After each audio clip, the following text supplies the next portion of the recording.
Good day, folks. This is Greg Judy at Green Pastures Farm. Today we are putting in little narrow strips.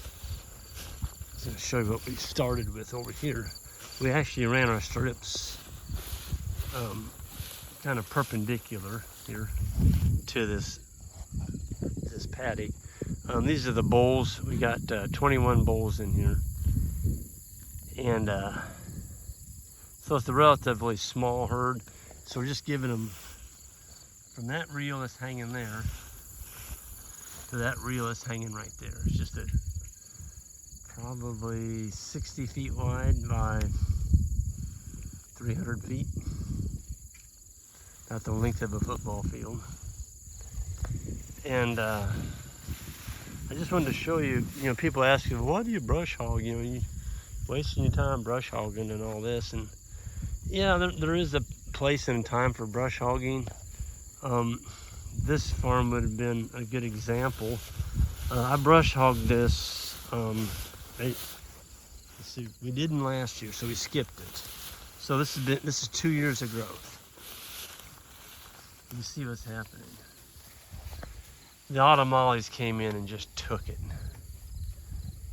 Now the bulls are eating some of that, and they're busting some of that down. But there's also a ton of cedars in there, 1 to 2 feet high cedar trees. So I've been lopping those as we kind of graze across here. There's a pond back over there. This is the ram farm, by the way. We got the rams on the other side over there, and decided to bring the bulls over here. This just needs to be, put some pressure on it. But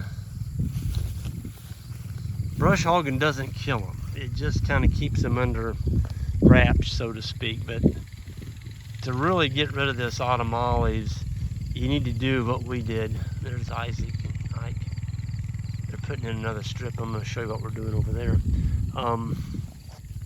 You really need to cut them off with a chainsaw. And we have found that the little battery-powered chainsaws are just an unbelievable tool for this.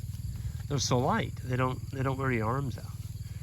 But you do have to keep the grass out of the bar. It'll lock up the bar. But I've learned to just kind of pull the grass back, and you take one whack and get that whole clump there. And there's probably 8 trees there. And when you cut them off with a chainsaw, you've got this nice little stub sticking up. Okay, like my finger, the end of my finger. You can paint that. If you use a weed eater with a saw blade on it, it shatters the end part of that stump. And when you paint it, you don't kill it. On the ram farm over there, the bull farm, we had thousands of these this winter. And I've been over there rotating through that, and I have seen hardly zero, maybe 1 or 2 that we missed, that we didn't paint. But everything that we painted is dead.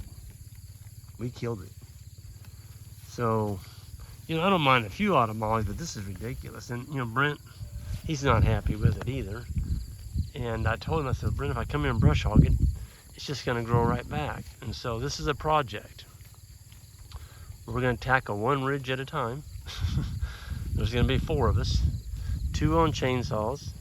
I've got 2 of those electric chains. I bought another one. That's how powerful that tool is. I'm not big on tools, but when I find one that works, by golly, I'm going to use it. And it works. So we're going to use 2 steel electric chainsaws and have 2 people painting.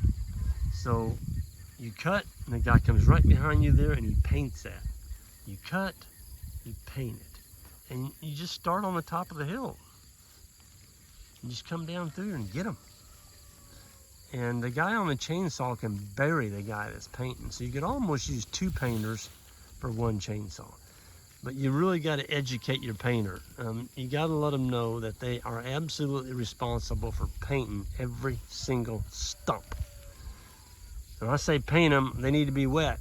You can't sprinkle them with a little pixie dust and expect it to kill the stump. It's not going to. So don't even bother painting them. If you're not going to get them wet, don't even bother. You're just wasting your time. But this is a before picture, and you're going to see what it looks like after. So here we went a different direction. So there's the existing wire going down the ridge this way.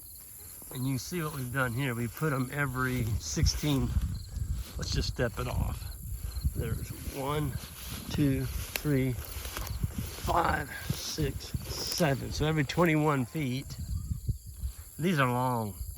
They're probably 800 feet long. But I'm making very narrow. You can see. There's the other one put up. So we're going this way, all the way down this ridge. And the cattle will have shade. They've got some trees in here. But we haven't run cattle on this farm before, and you can tell it. It needs a good thumping put on it. They're not going to eat a lot of this goldenrod. They'll eat some of it, but they're going to trample it. I did notice there wasn't a lot of Sericea lespedeza over there, but there is right here. Look at this clump. Look at that. I mean, that is thick. But it's going to get hammered. Them bulls, I noticed the other day, the bulls are eating it. The bulls seem to be less pickier than the cows. There's another clump of it over there, and there's one right there. So we got 1, 2, and then one I'm standing in 3. We got 3 really bad, you want to call it, bad infestations of this Sericea. But you know what? It's here, and the cows and the bulls are going to eat it, and we're going to go on. You look out across there, you can see all the autumnales. They're not as thick over here as they are right in here. You're looking at, well, 4 of us. We can probably get all these in 2 days, or 2 afternoons, maybe. I don't know, it might take 3. There's a lot of trees out here. A lot of trees.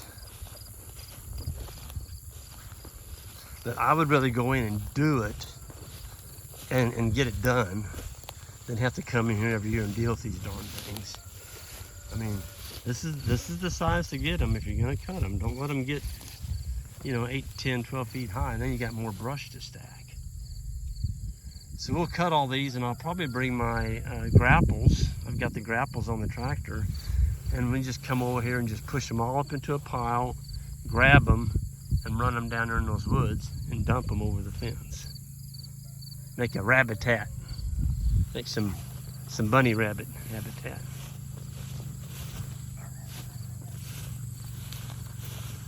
So we've definitely got our work cut out for us on the ram farm to get rid of all these autumnales. There you can see the cedar right there. There's a little cedar tree. He's about 3 foot high. There's another one. There's another one. And the bulls are really exposing them. So by cranking up our density, look what they did to that. That's the thistle. Kind of worked it over a little bit. They're even grazing the tips of this autumnale a little bit. We're getting good trampling in here. There's a cedar that I cut. I can't hardly go past the cedar and not cut it. It's all I can do. Here's another one. That little booger met his fate this morning.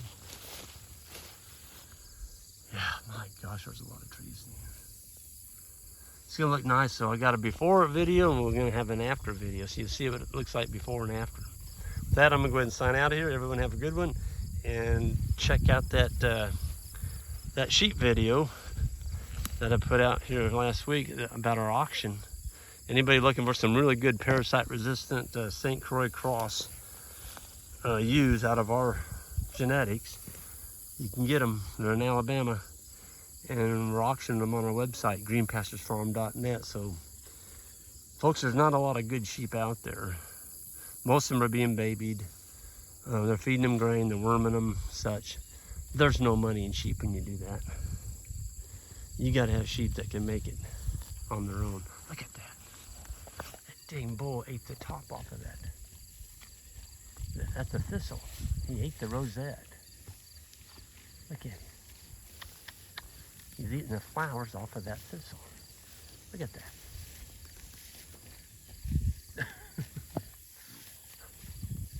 I'll be darned. He likes that purple flower. Here's another one right here. Come and get it. You know, bad as thistles are, you got something. Look at that. That booger's eating them. He'll probably clean up all these rosettes. But there's bees on there. Look at that.